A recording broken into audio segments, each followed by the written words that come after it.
అందరికీ praise the lord. ఈ రోజున తిరిగి మీకు ఆత్మీయ ఆహారాన్ని అందించడానికి దేవుడు మరొకసారి ఈ అవకాశాన్ని మనందరికీ అనుగ్రహిస్తూ ఉన్నాడు.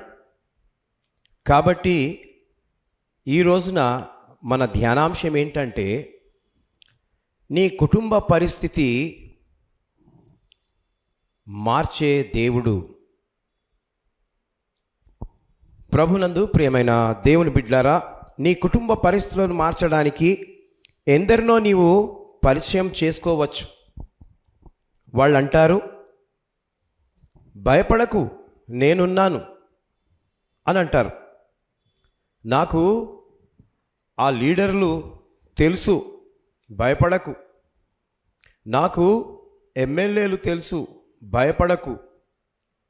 నాకు ఈ ఏరియా సిఐ తెలుసు, భయపడకు. నాకు కలెక్టర్లు తెలుసు, భయపడకు. వాళ్ళు తెలుసు, వీళ్ళు తెలుసు, ఆ లీడర్ తెలుసు, ఈ లీడర్ తెలుసు అని నీకు పరిచయం కలిగిన వారు చెప్పొచ్చు. వాళ్ళు దేవుళ్ళు కారు.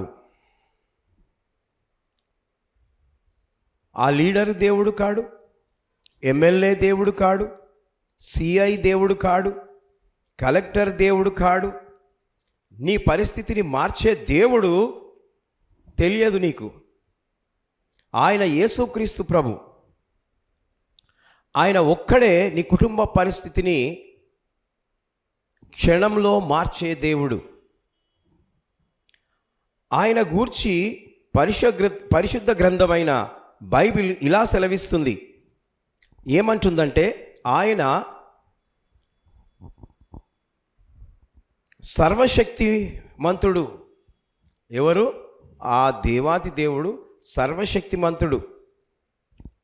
సర్వములో ఉన్న మించిన శక్తి ఆ యేసుక్రీస్తు ప్రభుల వారి దగ్గర ఉంది.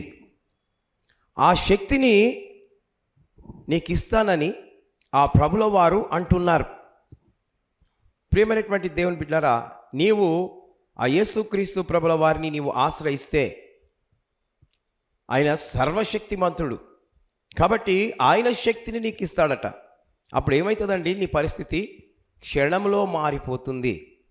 కాబట్టి నీవు ఆశ్రయించేది మనుషులను కాదు, దేవుణ్ణి ఆశ్రయించాలి. అందుకే బైబిల్లో మనుషుల సహాయము వ్యర్థము. అది కొన్ని రోజులు పనికొస్తుంది అంతే తప్ప ఎల్లకాలము వారు నీతో ఉండరు. ఒక్క రోజు లేకున్నా ఒకరోజు వాళ్ళు విడిపోతారు, దూరమైపోతారు, శత్రువులు అవుతారు. కానీ దేవుడు మాత్రము ఎప్పుడూ నిన్ను ప్రేమిస్తూ ఉంటాడు. అందుకే ఆయనను నీవు నమ్ముకోవాలి నీ కుటుంబ పరిస్థితులను మార్చడానికి. కాబట్టి దేవునికి స్తోత్రం. పరిశుద్ధాత్మ ఒక వ్యక్తిలో ఉంటే ఆ సాతానుడు పారిపోతాడు. పరిస్థితులంతా తారుమారు చేసేవాడు ఎవడు? సాతానుడు. ఎప్పుడైతే యేసుక్రీస్తును నీవు స్వంత రక్షకుడిగా ఆ పరిశుద్ధాత్మను ఆశ్రయించి అడుగుతావో అప్పుడు వాడు పారిపోతాడని వాక్యం చెప్తూ ఉంది. నీ కుటుంబంలో ఉన్న వ్యక్తులను ముట్టలేడు వాడు. ప్రతి బిడ్డ ప్రార్థించాలి. మొదటిది, ప్రతి బిడ్డ వాక్యానుసారంగా జీవించాలి. రెండవది, ప్రతి బిడ్డ పరిశుద్ధాత్మను పొందాలి. మూడవది, తరువాత నీ కుటుంబంలోని ప్రతి పరిస్థితిని మారుస్తూ వస్తాడు. హల్లెలూయా. మారుస్తూ వస్తాడు. హల్లెలూయా. మారుస్తూ వస్తాడు. హల్లెలూయా. Praise the Lord. కాబట్టి దేవుని బిడ్డలారా, ఈ రోజున వింటున్న నీవు మనుషులను నమ్ముట కంటే యెహోవాను ఆశ్రయించటం మేలు, రాజులను నమ్ముట కంటే యెహోవాను ఆశ్రయించటం మేలు అని కీర్తనల గ్రంథంలో చాలా చక్కగా దేవుడు మన కొరకు రాసి పెట్టాడు.